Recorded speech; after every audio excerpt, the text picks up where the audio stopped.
wife, Nuha Dabuse, and also the co-chair, Dr. Imam Hazem, for working so hard, and also Dr. Qais Makki, I'd like to mention here also, for planning and organizing these valuable lectures and securing reputable speakers that we can all benefit and learn from.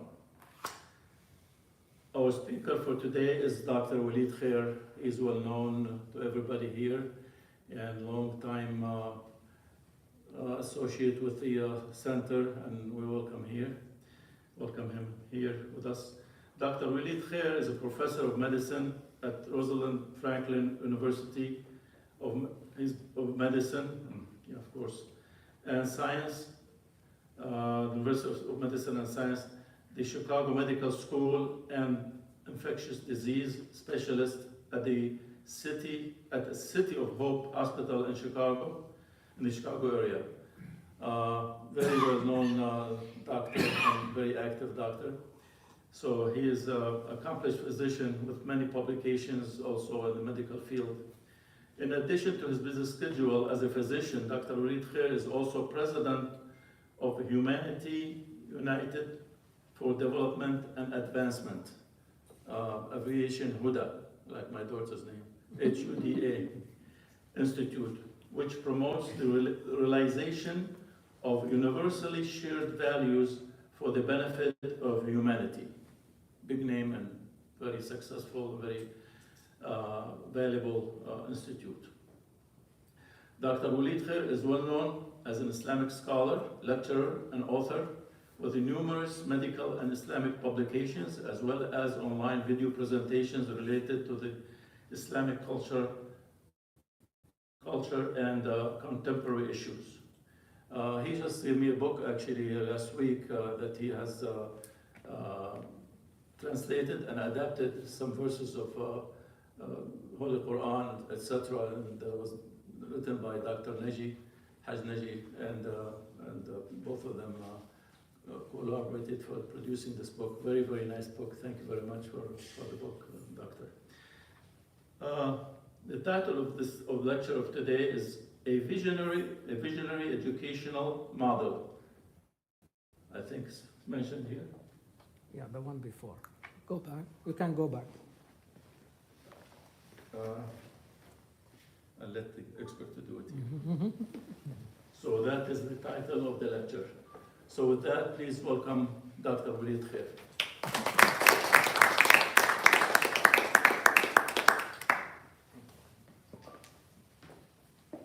Thank you, Muhammad, and thank you all for coming. Assalamu alaikum. Bismillah ar-Rahman ar-Rahim. Wassalatu wassalamu ala Sayyidina Muhammad wa ala alihi wa ashabihi ajma'in. So this will be the first lecture among a series of lectures to be given during this academic season, and the theme, the overarching theme of these lectures is the role of education in building the human being. Are you able to hear me well? It's better if you get it closer. Yeah. So I wanted really this first lecture to give the vision behind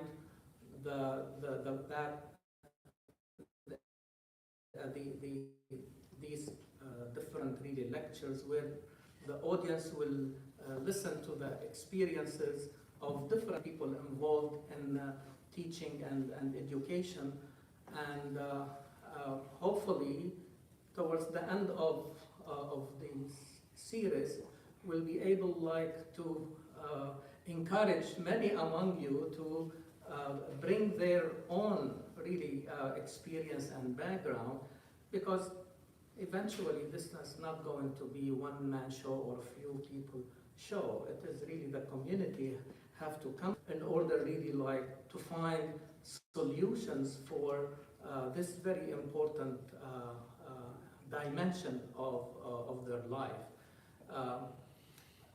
And time and space, okay? Being in the United States at this particular time of our life and the history of humanity. As you can see from the title, A Visionary Educational Model, if I want to build a mosque, I have to ask myself, what is the role of this mosque? It can be transactional, okay, people come, pray, celebrate certain occasions, so on and so forth. But it will be limited and confined to the function, to these functions. But if you have a vision, then you start to think differently. What type of people I want to graduate from this masjid? The same thing, if I want to build a school, what type of school I want? What type of education, what type of curriculum I have to give?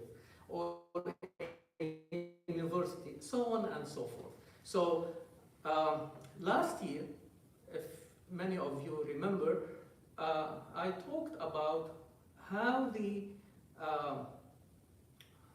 expressions in Quran help us to build or to propose a vision, okay, a cosmic vision, a vision that is really extracted from Al-Quran. And I want to use that, okay, as the background, okay, to put a model or propose a model in education with the help still from Quran, but within that cosmic vision of Al-Quran. So just a couple slides from last year, and Brother Muhammad mentioned about the book that was recently published, and you will find some of this information, okay, in the book, because the title of the book is about the names and expressions of the glorious Quran, and this will be an analytical analysis or interpretive analysis, and it will really how these expressions help us really like to build that cosmic vision of Al-Quran. So through the expression of al-ayah, which is the unit of meaning of Al-Quran, connects as a unifying principle three fundamental domains: the revelation, the universe, and the human history. And again, under human history, we are talking about the human as an individual and the human as part of a community. And history is, as Ibn Khaldun defines it, as the study of human association, how these human beings are going to associate among themselves in a way so that they use the universe as the reference for their action. The universe will validate whether their actions are working or not, but at the same time, they need the revelation to inform the direction of their actions. And the same way, and you can see how, in this way, how these three components interact with each other.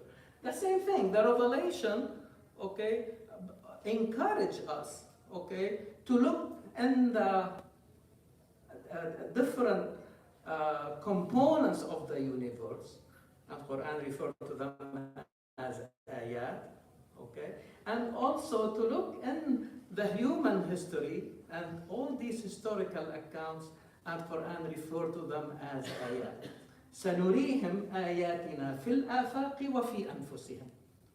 Through Al-Quran, Allah subhanahu wa ta'ala will show us, okay, encourage us to look at all these signs in the universe and the horizons, and the horizon is the farthest thing that you can see. So every time you move, you feel that, oh, there is something beyond. And the horizon moves as you really you move. And at the same time, وَفِي أَنفُسِهِمْ. Again, this relationship that we talk about to among people, so that it becomes really the human history and experience. And these domains are dynamically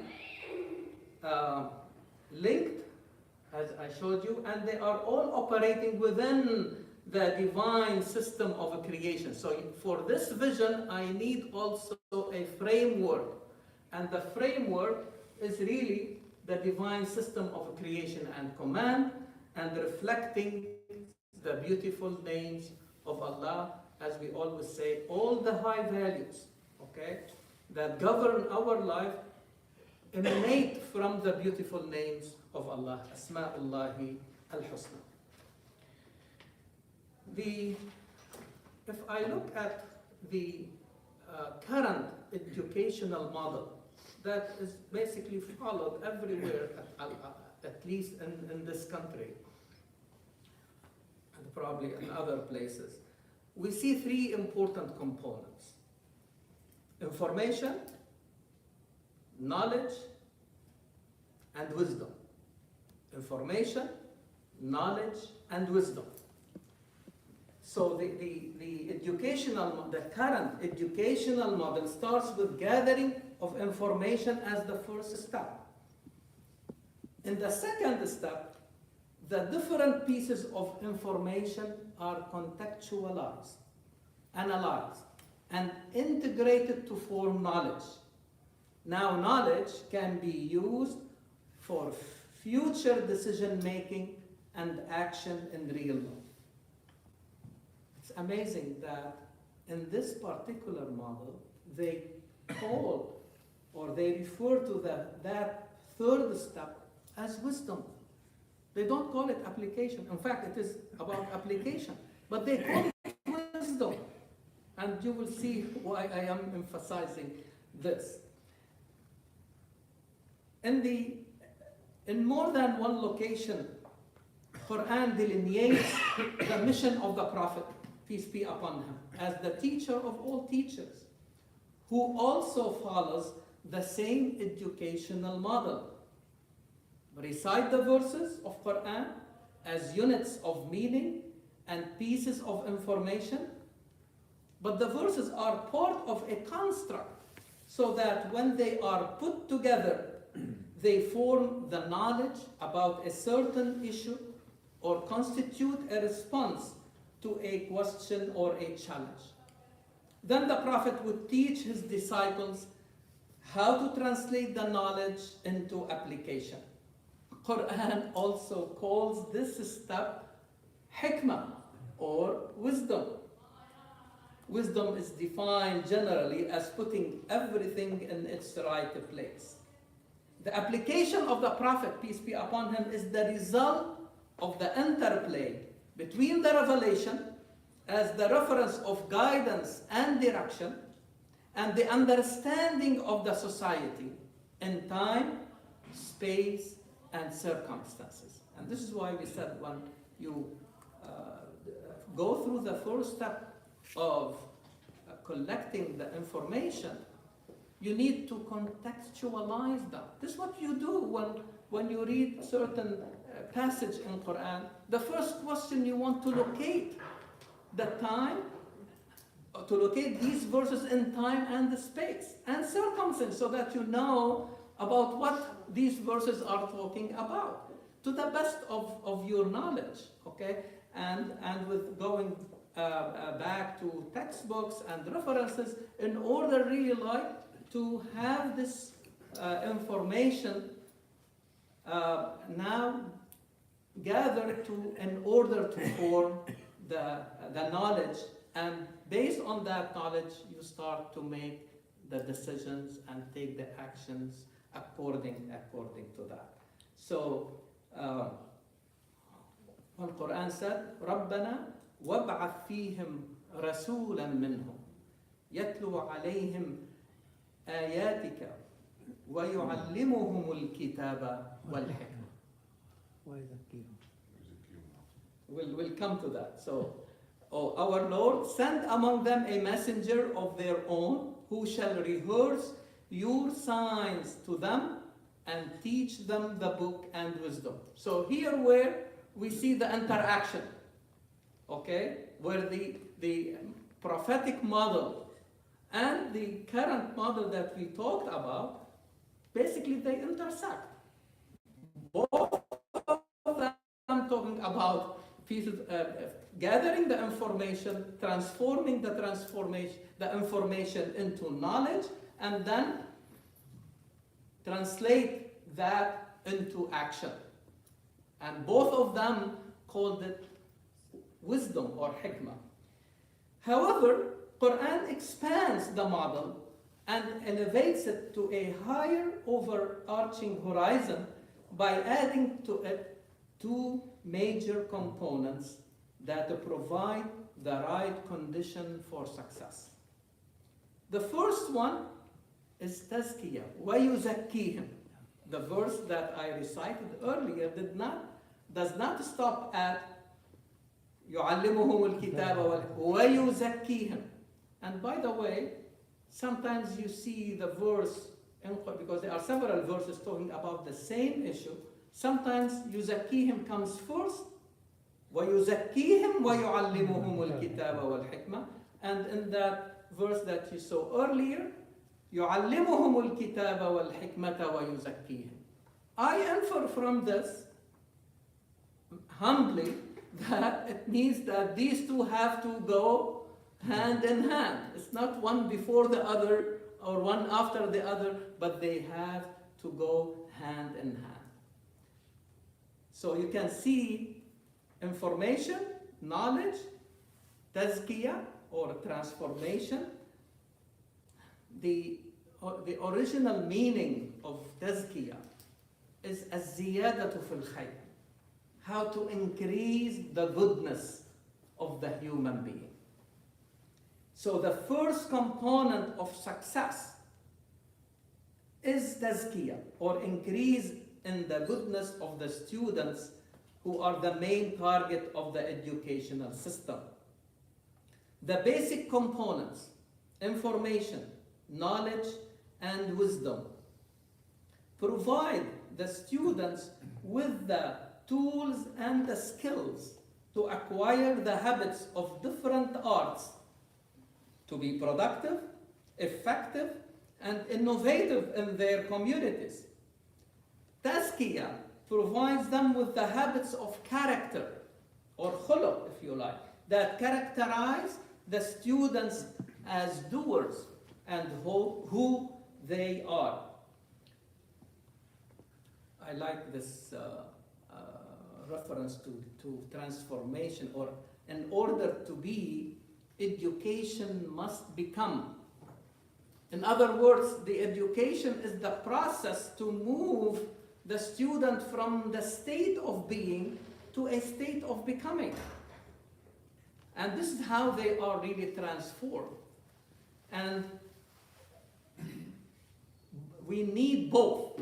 Okay, the habits of arts and the habits of character are both needed to invent new and balanced human beings who are capable of taking the actions that civilize the earth, and at the same time capable of giving their actions the right direction, the direction of the truth, by adhering to the high values that all emanate from the beautiful names of Allah.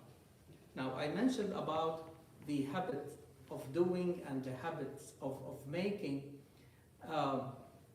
In the past, I have used this slide because really it summarizes the way Ibn Khaldun understands the way he introduced the concept of culture or umran, and the basis, or I found really his definition of culture is the most encompassing.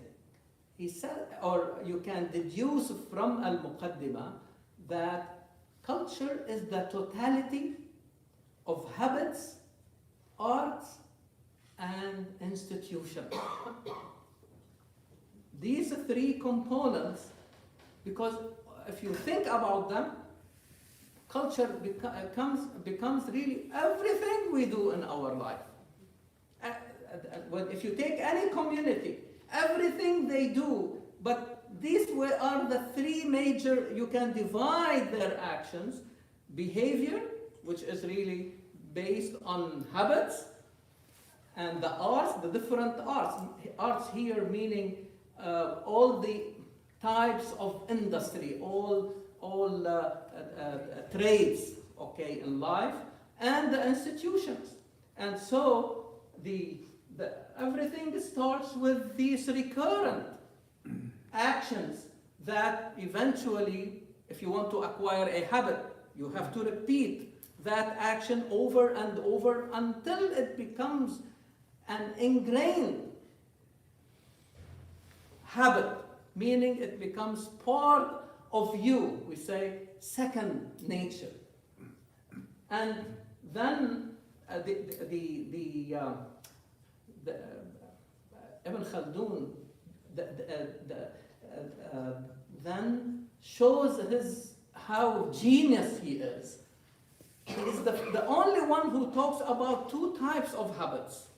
Many of us have read really several books written about habits, published, and produced, and this, but no one really talk about or differentiate between the habit of doing and the habit of making. Habit of doing meaning what you basically, or the habit of making is everything you do. If you tell me, okay, what do you think about this person who owns a company, let us say a pharmaceutical company?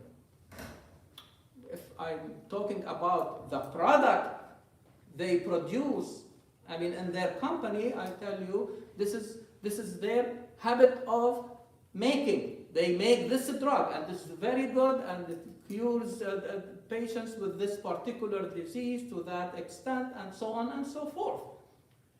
But that does not tell me who is this person who owns that pharmaceutical company, for example.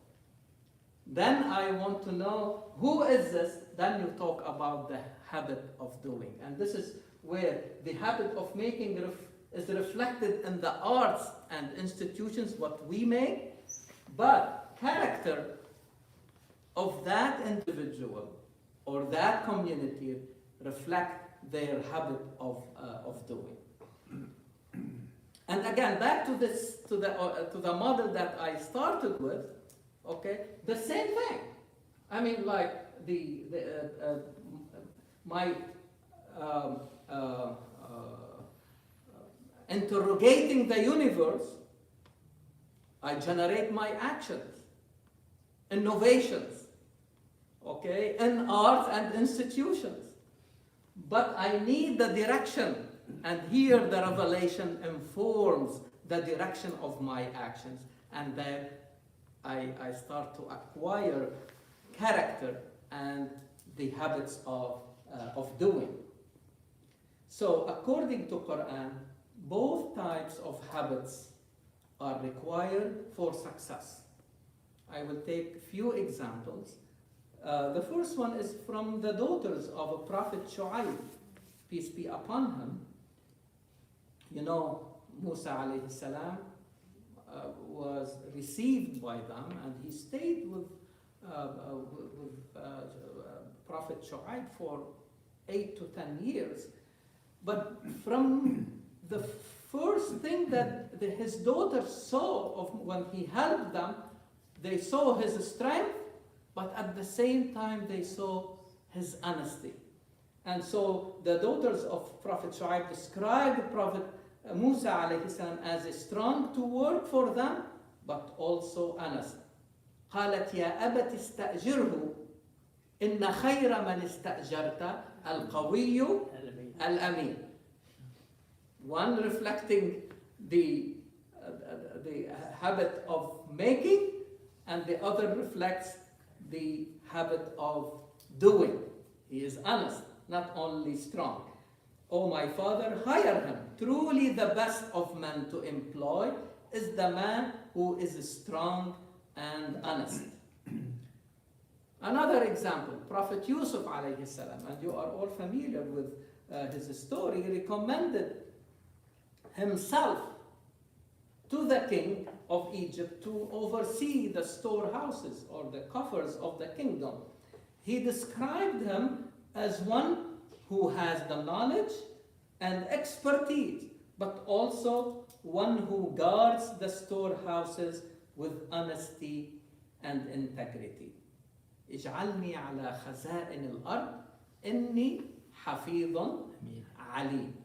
Again, حفيظ, reflecting his character, his habit of doing, while his knowledge, how to manage, these coffers, reflects his knowledge. So I will indeed guard them as one who knows. In the center of Surah Ash-Shams, وَالشَّمْسِ وَضُحَاهَا وَالْقَمَرِ إِذَا تَلَاهَا, we find a core message and a lead idea about the significance of habits of character in the definition of the human self. قَدْ أَفْلَحَ مَنْ زَكَّاهَا وَقَدْ خَابَ مَنْ دَسَّاهَا. Truly he succeeds who increases the goodness we add to our of his self, and he fails who corrupts it. I will make more comment on that. Our success, my dear brothers and sisters, is dependent on the degree of goodness to add to ourselves. But أَفْلَحَ مَنْ زَكَّاهَا, and the level of self-development we achieve. We fail when we stagnate and stop the growth and development of ourselves. Why I am saying that? Because the word dassaha is very beautiful here. Basically, it means to hide, to put something, hide it under something else. And if I use how Quran uses this word in another place, you remember when Quran prohibited the infanticide, the killing of children, he described the situation of the man at that time when they bringing him the news that he is granted a daughter. Quran said, describes the psychology of that individual at that time, and to tell us how deeply rooted that practice, that habit, and the society at the time. Quran said, أَيُمْسِكُهُ عَلَى هُمْ? Shall he accept really this situation while accepting the humiliation? عَلَى هُونَ أَمْ يَدُسُّهُ فِي التُّرَابِ, or bury that infant or that newborn in the dust. So here, this is the meaning in the physical world. But قَدْ أَفْلَحَ مَنْ زَكَّاهَا وَقَدْ خَابَ مَنْ دَسَّاهَا, as if Quran is saying, do not bury yourself and stop it from growing and developing. The opposite of zakah. Zakah increase their goodness, elevate that self. So in other words, Quran is giving us the freedom to choose between two diametrically opposite mindsets. The growth mindset, as we speak about that in psychology, the growth mindset, أَفْلَحَ مَنْ زَكَّاهَا, or the fixed or social death mindset. So the saha. This is so the first component that was added to the model, to the information, knowledge, wisdom, tazkiyah, as a reason for success. But as you notice from the model, I put it in a circular, or in fact should be in a spiral way. Okay?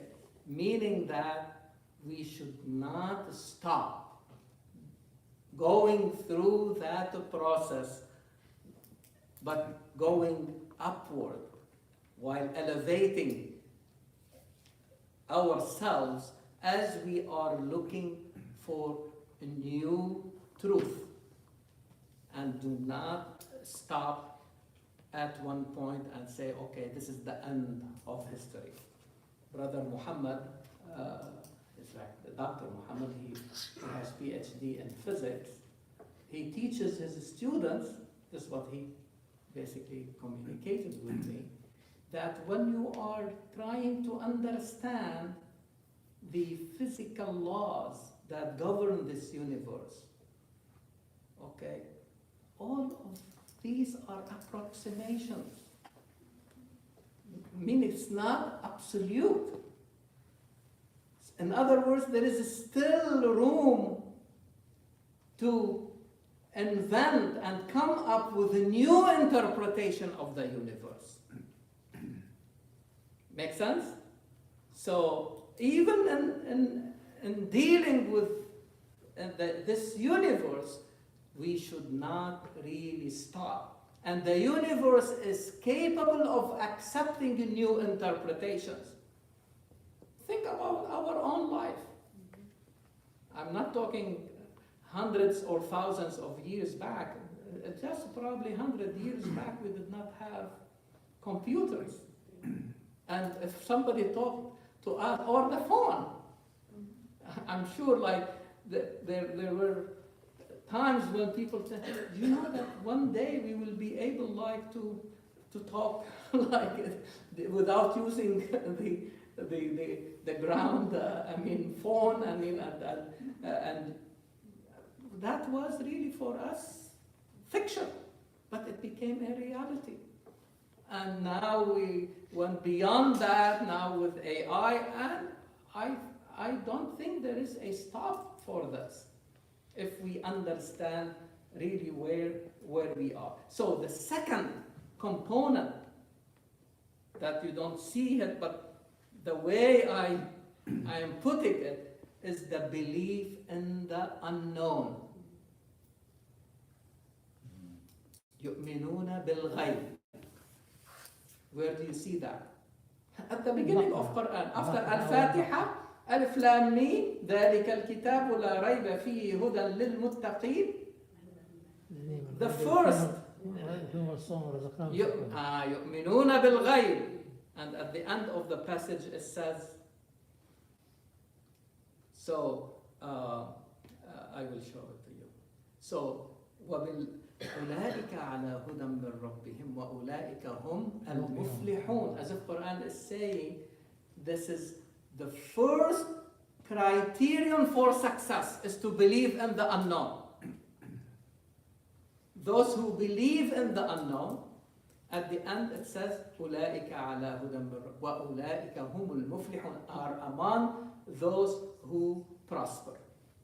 So كما أرسلنا فيكم رسولا منكم يتلو عليكم آياتنا ويزكيكم ويعلمكم الكتاب والحكمة. Here comes, so you mentioned that tazkiyah. The second component, ويعلمكم ما لم تكونوا تعلمون.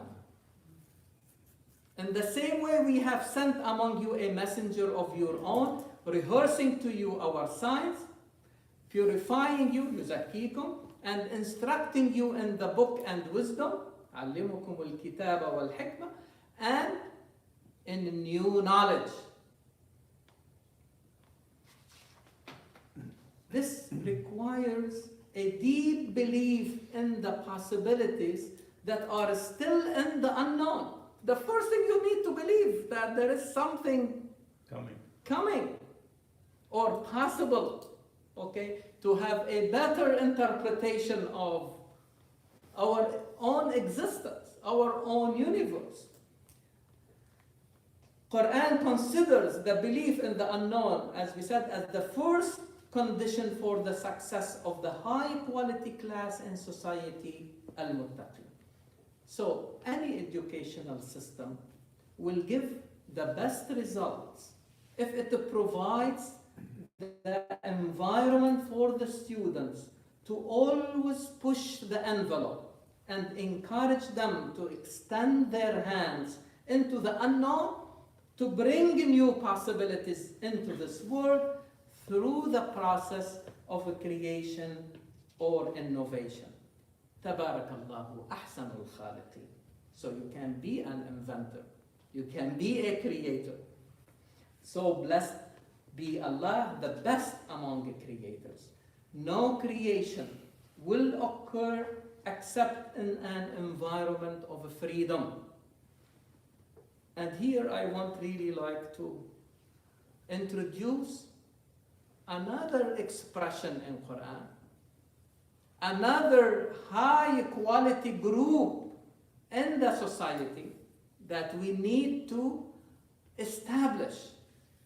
Quran refer to them الراسخون في العلم, grounded in knowledge. والراسخون في العلم يقولون ربنا آمنا به كل من عند ربنا. But those among them who are well, or لكن الراسخون في العلم, in سورة النساء, لكن الراسخون في العلم منهم والمؤمنون يؤمنون بما أنزل إليك وما أنزل من قبلك. But those among them who are well grounded in knowledge and the believers believe in what has been revealed to you and what has been revealed before you. So there are people who accepted the previous revelations, but those who are really grounded in knowledge, they were not satisfied. There should be something more. And so when they were introduced to Muhammad alayhi salatu wasalam and the new book, Al-Quran, they accepted it. Which means that they were looking. It's not something that will happen overnight. Oh, okay, I believed in Isa or I believed in Musa and now I will woke up in the morning. No, to be grounded in knowledge means that someone who is always looking at something new in order really like to make their life better. So the most grounded in knowledge are those who do not stop their journey of liberation and keep their minds open for new knowledge and the truth. And I want to share you these two verses. The one on the left appears in the beginning of Surah Al-Imran, where والراسخون في العلم يقولون آمنا به كل من عند ربنا. And so the beginning of Surah Al-Imran talks about the evolution of revelation from the Torah of Musa alayhi salam to the Gospel of Isa alayhi salam to Al-Quran, and describe those who believe in all of them as grounded in knowledge. In a symmetrical pattern, if you look at the end of the surah, you find this verse. وَمِنْ أَهْلِ الْكِتَابِ مَنْ يُؤْمِنُ بِاللَّهِ وَالْيَوْمِ الْآخِرِ وَمَا أُنْزِلَ إِلَيْكَ وَمَا أُنْزِلَ مِنْ قَبْلِكَ. You see the same thing so they are really grounded in knowledge. And they are certainly among the people of the book who believe in Allah, in the revelation to you, and in the revelation to them, bowing in humanity to Allah. They will not sell the signs of Allah for a miserable gain. لا يشترون بآيات الله ثمنا قليلا. So I will put before you two types of education. And probably this may need really another lecture, but just like to, in other words, asking ourselves what type of educational model we really need. Do we need the narrative one where the education is based among just banking the information, okay, and or sometimes just knowing them by heart, or problem posing? The narrative resists dialogue. The cognitive invites dialogue. Students are seen as objects, while in the cognitive model, they are critical thinkers. The narrative inhibits creativity, while the cognitive is based on creativity. The narrative is immobilizing, the other is transformational.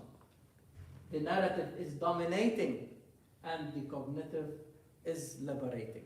And so the question before us, which one fits the visionary model that I proposed to you? No question that the cognitive one.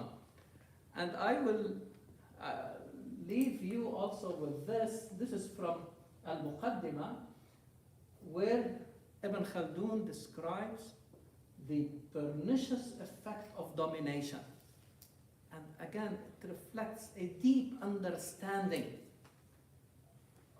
of our psyche and the psyche of the students and the children in particular. A harsh and violent upbringing, however of a pupils or servants, has its consequence that violence dominates the soul and prevents the development of the personality.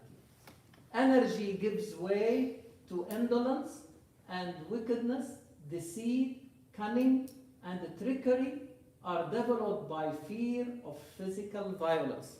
This is what happens to children. To avoid this type of domination, they start really lying, cunning, and having these unfortunately bad really habits. These tendencies soon become ingrained habits. You see, they become their second nature, corrupting the human equality which men acquire through social interaction and which consists of manliness and the ability to defend oneself and one's household. Such men become dependent on others for protection. Their souls even become too lazy to acquire virtue or moral beauty. They become ingrown. This is what has happened to every nation which has been dominated by others and harshly treated. So, in other words, he's saying that it does not only apply to a school or a circle of education, but it really applies even to nations. So I conclude with this. The purpose of education is to produce free and creative thinkers with independent self-consciousness. I'll stop here and entertain your comments and questions.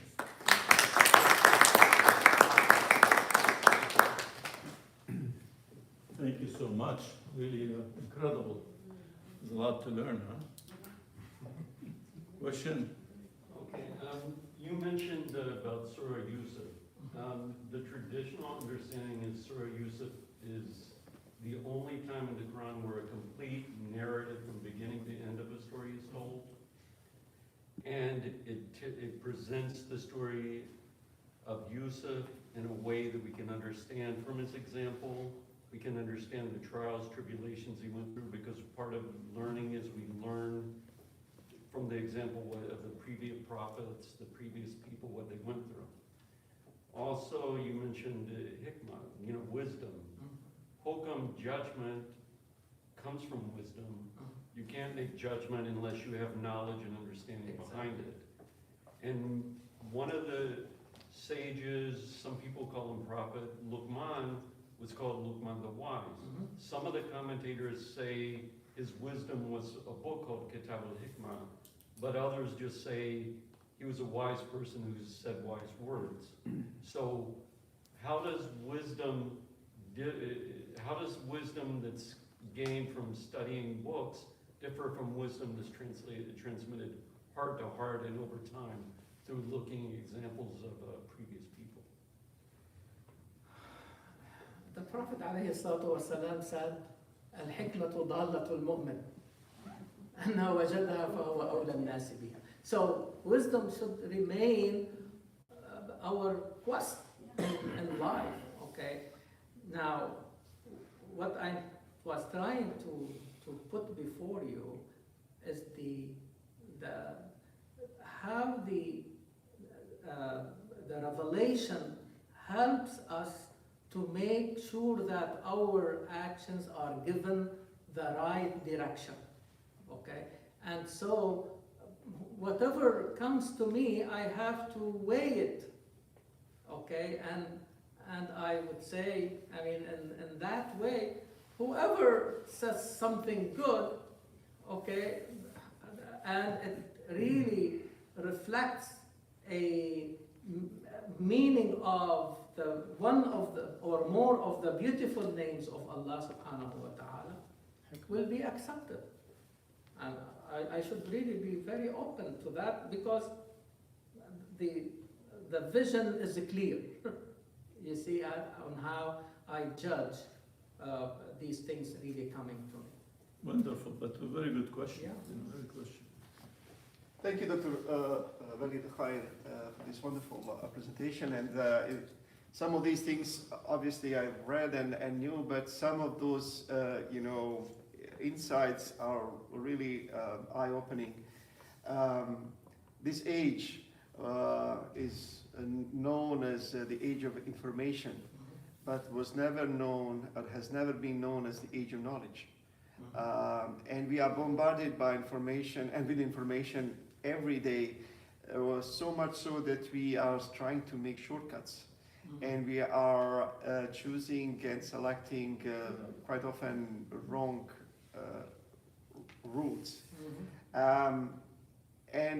What the circle that you explained, or the relationship that you explained with information, knowledge, and wisdom, in addition with tazkiyah or transformation, this is something that Ibn Jawzi, he took also as hikmah, as application of knowledge. But then when you add it, and this was eye-opening for me, and this is my comment, it's not a question, when you add it, just additional dimension, الَّذِينَ يُؤْمِنُونَ بِالْغَيْبِ, those who believe in ghaib, those who believe in unseen. So you cannot have desire for real knowledge and real information and real transformation if you do not believe in unseen. And this is not only at transcendental level, that between us and angels and so on. It is also at this ground level. The microphone is before you, or a laptop, or this TV. If this was unknown, this was al-ghaib 50 years ago, and those people who believe that this is possible, but it was unknown to them, but they believe it's possible because of knowledge and information, as well as in geography, for instance. Yeah. People discovered new lands, not because they've seen them, but because of some information that they have and knowledge that they had. But then they apply those, and they believed in al-ghaib, a kind of earthly al-ghaib. Thank you very much. To add to your comment, I think there is a very good example in this country, Ford, Yeah. who basically invented the car. I was going to say that. Before he created that, it is written, it is documented. He said, the horse is dead. The horse is dead. Meaning that this is not going to be anymore the mode of transportation.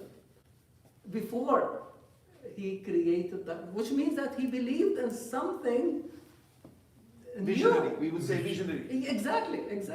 And so that's, يؤمنون بالغيب. That's wonderful. We have a lot of educators here. We have teachers there, professors, and we have a professor here and a professor. Don't worry, we are going to hear from their Any experiences through comments this from, year, yes. Dr. Ahmed? I am very impressed by the presentation of real educational principles and relating it to Quran Surah. I'm speechless, I have to say, and thank you very much. Thank you. Dr. Muhammad Isa? I'm still absorbing. I'm slow. I think Muhammad has something to say. Yeah, I just want to, maybe that's very good. Can you stand up so that people probably can hear you better? That's very good definition of what is education for, but I just want to add one thing. Quran says, قُلْ هَلْ يَسْتَوِي الَّذِينَ يَعْلَمُونَ وَالَّذِينَ لَا يَعْلَمُونَ. Also to create just and what do Quran say, do you think whatever the one who have knowledge and that don't have knowledge are equal? So to create a just and equal society, education is one must pillar of that one. So I just want to add one that I have. So he's connecting justice to knowledge, to education, okay, and the value of education. Very beautiful. I had a question on the quote you wrote from book of Ibn Khaldun Ibn Khaldun, yes. about how the dominating society, it's because of dominance, because what happened in our older culture, it's not, we are not immune to it, Muslims are not immune to it. When the dominating culture derives the direction of knowledge, that's what we are seeing everywhere around us. Mhm. People are, the way they're behaving right now, it is it's unprecedented sometimes, because they've been dominated so much that they're reacting to that domination, and then they think that's the only way to lead. I don't know how can we change that narrative going forward? Yeah, I think the world needs really a new model.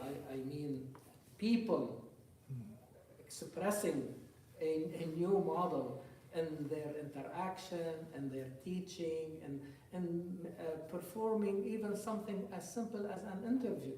We have seen lately, like, they are not even allowing the interviewer to ask certain questions. They are dictating on the interviewer what type of questions they have really to ask. I mean, it is unprecedented. We never have seen that. When the last time you saw like like what couple used to do to bring people from the two sides of the aisle on a certain issue and to listen and to give their opinion, and without commenting who is right and who is wrong, let the people decide. Yeah. And we are not seeing. And this part, people are not really listening to the news anymore. Yes. But unfortunately, we are falling into another problem, which is just as it was expressed earlier about the just sticking to and accumulating information without really changing them into knowledge and wisdom. And it's you see it all the time in Quran. For example, in Surah Al-Isra, you find like a long passage talking about behavior in every aspect of life, and that passage is ended, ذَلِكَ مِمَّا أَوْحَى إِلَيْكَ رَبُّكَ مِنَ الْحِكْمَةِ. So these are the applications, okay, that we have been talking about, again referred to as wisdom. And Quran is Al-Hakim. It's the full of knowledge.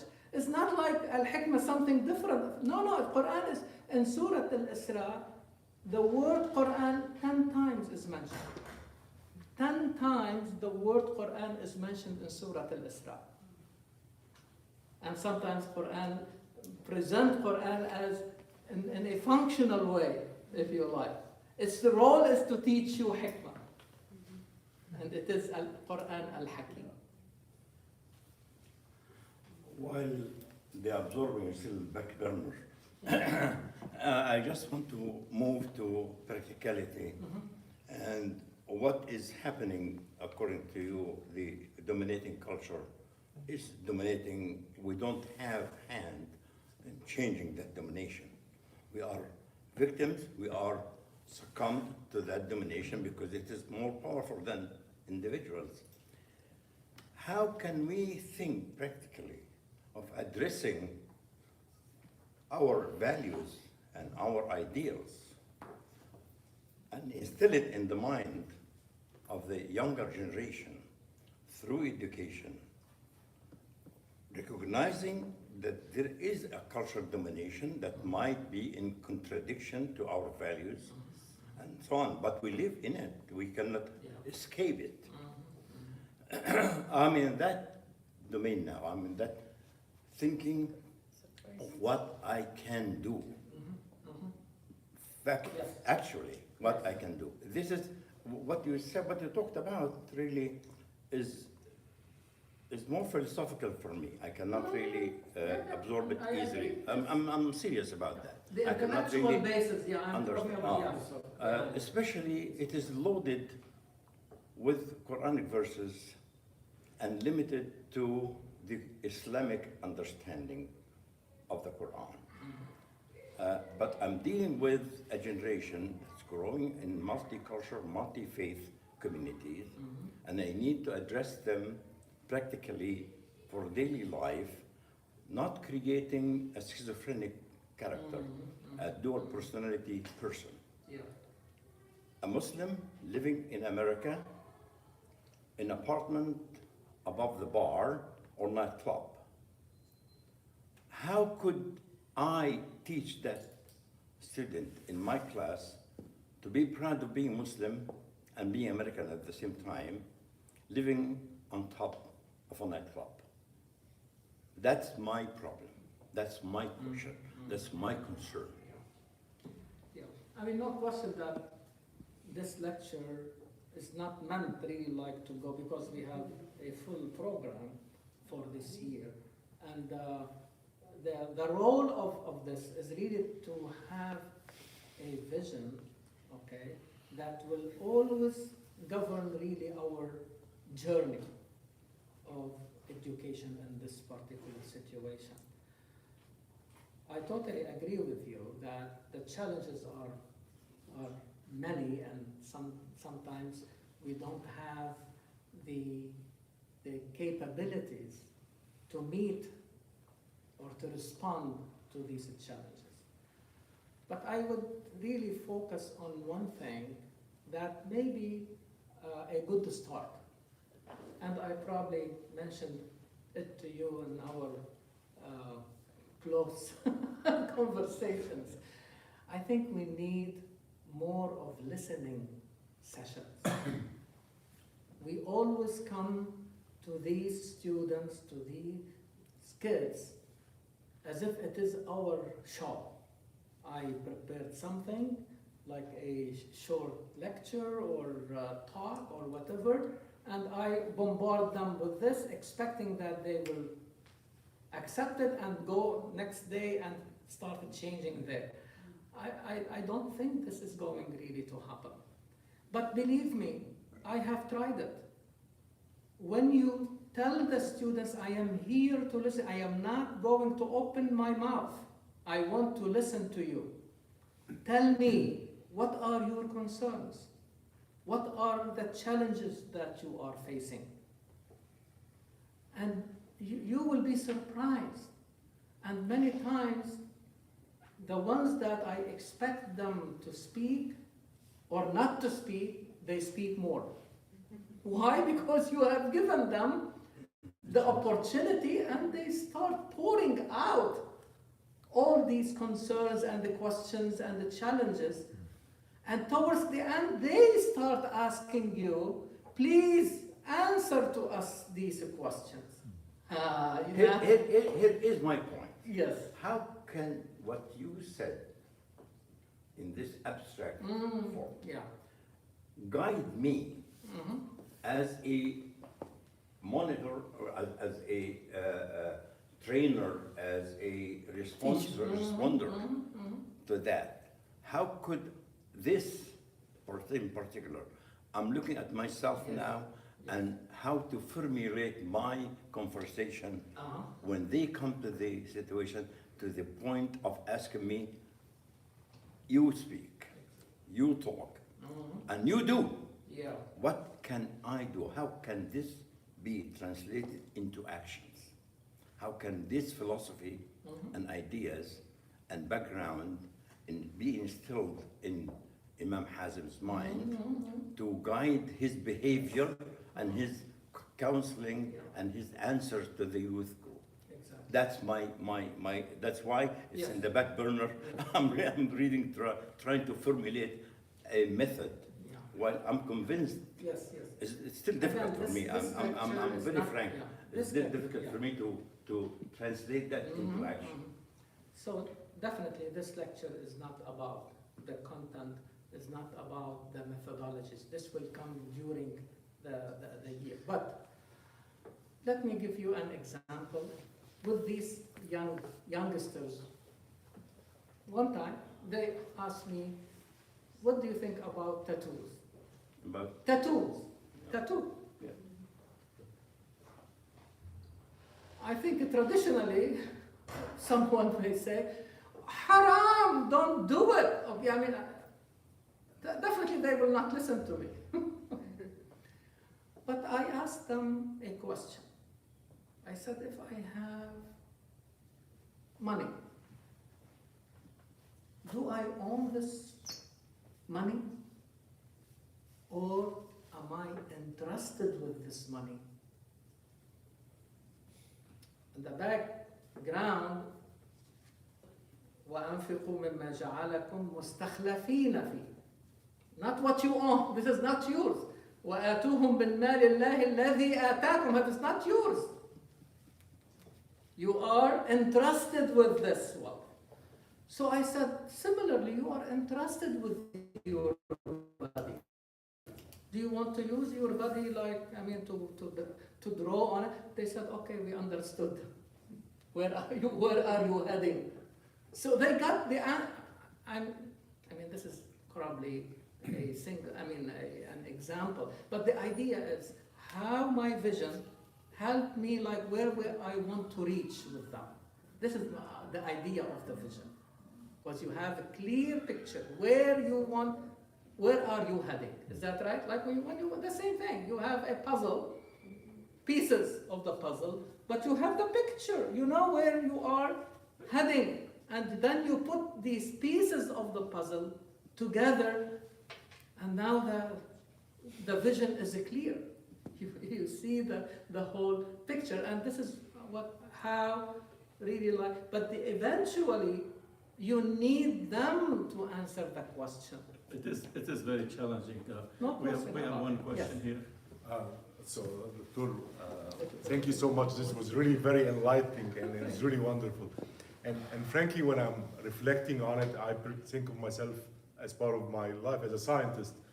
And when you think in an abstract, without thinking about religion, you think about you have data, which is information. Yes. Then you have analysis, which is analytics. Yeah.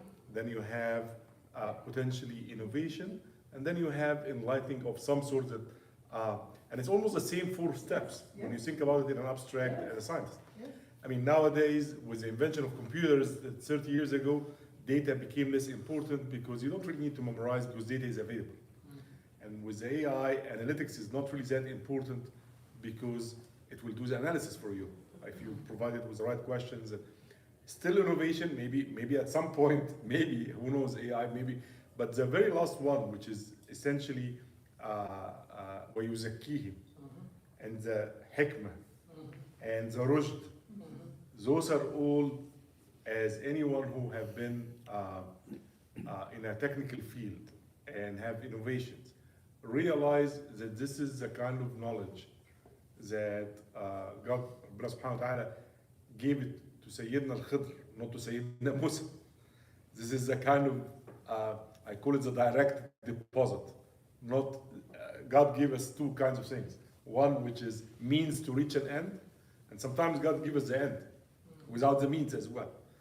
So, but it's interesting because it's really clear in the Quran that those are the four different things, which in real life they are very close. Yeah. So And I that's just, why I started from what is available today, and it is not really, but as you are saying, there is something where we can expand on that model, which is really missing. Today, I mean, the big thing, okay, AI can be used like to advance our knowledge and inventions, and can be used to kill people. Yes, so this is where we need the direction, and we need a tazkiyah. Just one question. Yeah, a comment. please. Outstanding presentation. The question is, he quoted Quran, and Quran, you know, is from Allah subhanahu wa ta'ala, and it's his book. And Quran is the only written text that has been authenticated by Allah. All the others may have been changed. But we're living in a multi-pluralistic society in which many people are not believer in Islam or do not accept Islam, and with the Islamophobia around us. Yet Allah subhanahu wa ta'ala tells us, Inna deen indallah al-Islam. So eventually we all hope that Allah subhanahu wa ta'ala will provide us with the wisdom and the knowledge and the ability, hopefully to bring light to these people that have not seen the light that we had seen it. So my only comment to you is that so far you mentioned the text as Quran, but really it's the word of Allah. Oh yeah. Yeah, so that's really the issue. Yes. And the word of Allah is interpreted by Muslims, Yeah. You see, not by exactly. Ahl al-Kitab. But if you remember, like at one point in my discussion, I said that the prophetic application of the revelation is really the interplay between understanding the revelation and understanding the reality. Correct. And How to sometimes, apply it. yeah, I mean, and this is the problem, that sometimes we don't really look at the reality itself, okay, so that it will help us like to know how to apply. And so it is not in vacuum. This is like basically on one hand. On the other hand, when I see something in my life, okay, and then it will help me sometimes to raise new questions to the revelation. Yeah. You see, like I may read something from Plato, and then it will raise an important question that I never asked before. Correct. Then I say, okay, in what way Quran can help me to answer that particular question? You see what I mean? So all these sciences are needed, from especially the social studies, from sociology to anthropology, all are meant really to help me understand the reality. As Dr. Muhammad Isa was saying, I mean, I need to understand where these children are really like, what they are living, where they are living, what they are bombarded with, what are their concerns and the challenges, and so on and so forth. I think Dr. Najib has. This is. Can you stand up so that people can hear you? Okay, I have very. By the way, Dr. Najib made his PhD in مقدمة Ibn Khaldun, so. So this My mentor. just the model itself, when we have the universe, history, human and history, Yeah. and also the revelation. If we take just the universe Yeah. and human and the history, so this is, there is a saying today that it works, then it's true. And this is very misleading, because not anything that works can be true. You can just, I have a knife, I can kill someone, the knife is still working, but how I can say it's true, how I can answer that question. So this is why that the challenge, the revelation here is that the guidance is how not anything that I can do, I do it. Today, there is no answer to that question. Anything I can do, I will do it.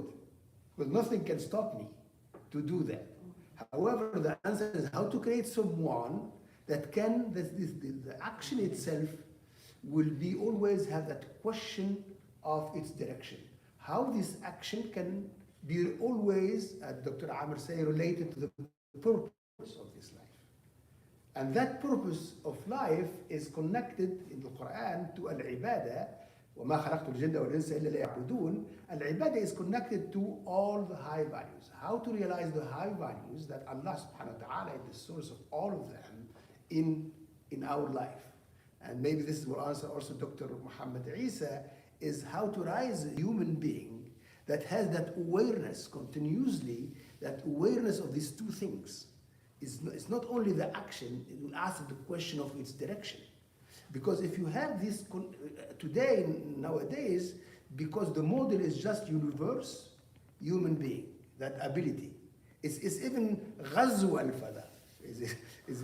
The way to deal with the universe also is kind of is to conquer the universe, to subjugate the universe.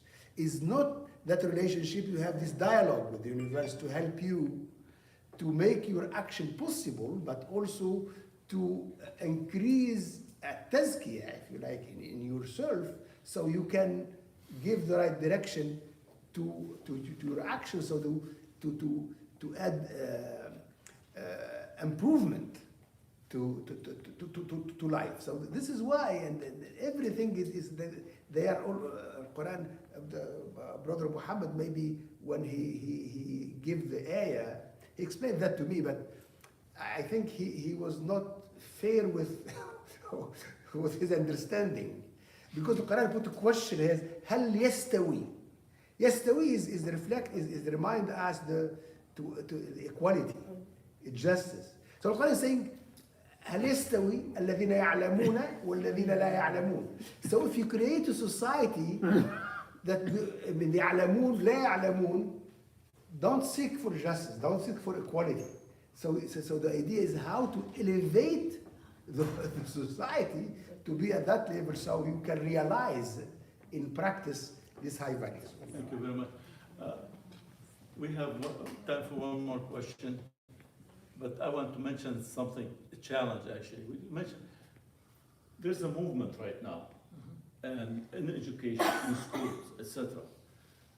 We all know the LGBT movement, and the council, it's a challenge for the Muslims, for the organization, is how to really address this issue in schools. How do my grandchildren, how do I really, educate them that this is not acceptable to us? To them, this, they're pushing it. If you on TV, what have you, even now, and just regular programs during the not early evening, not at night, early evening, you see this movement is trying to push it on the society. So how do you really address that? Definitely, this is a very contentious issue, and unfortunately, when we are facing contentious questions like that, we think that looking at it from one aspect is enough, which is definitely not. My suggestion is for these difficult questions, we need to start thinking about having a group of people with different backgrounds that can help and put something on the table and come up with something that will be not only an answer, but how to prepare our children in themselves and how they have to say it outside, so that they will not be ostracized or not being really like understood, okay, and their like comments or whatever. So I think it should be more comprehensive, okay? And we need to start I thinking don't about mean that we have an better answer to it concept. right now, just wanted to really mention it, that this is a challenge for our, But again, I am. for our community. Exactly, but what I'm trying to say at the same time, that we are not doing good consultation. Let us consult the people that they may be able like to give us. For example, why don't we include, for example, Dr. Naji, for example, in answering a question like that within a group? Because he will be having a perspective that I don't Yeah, have yeah. it. You see what I mean? I'm just bringing this as I an see a lot of people example. shaking their heads, yes. Just one quick comment, Please. which is what Dr. Aisa, and to the comment to this question, and I don't have an answer, but I'm just saying, I would second to what Dr. Walid said, and then maybe I'll say it in a different language, a different way, not as eloquent as him, but I think one of the challenges our community faces at large is when you think about the universe and human, and when you're talking to non-Muslims, their thoughts are very advanced and very sophisticated. So when we come across with, here's what religion said, here is the rules, we would come across as an inferior thought process. What we need is discussions like this and sittings like this in which we would show that this is at least equally intellectual, but in some aspects even more superior in taking into account other directions. Because that's how we would convince the second generation and the third generation, which are grown here, which knows that they are used to always challenge ideas, to use their minds, and if we and that's essentially what Dr. Walid is that we just have to advance our way rather than just a simple, approach this is itself. halal, this is haram. Exactly. The Okay. approach. One last question, because we are running out of time. Thank you so much for the lecture. I loved it, and I like the synthesis, so thank you.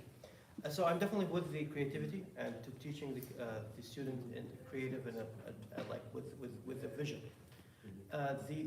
With that comes the challenge of with creativity creates also like confusion and also create divergence.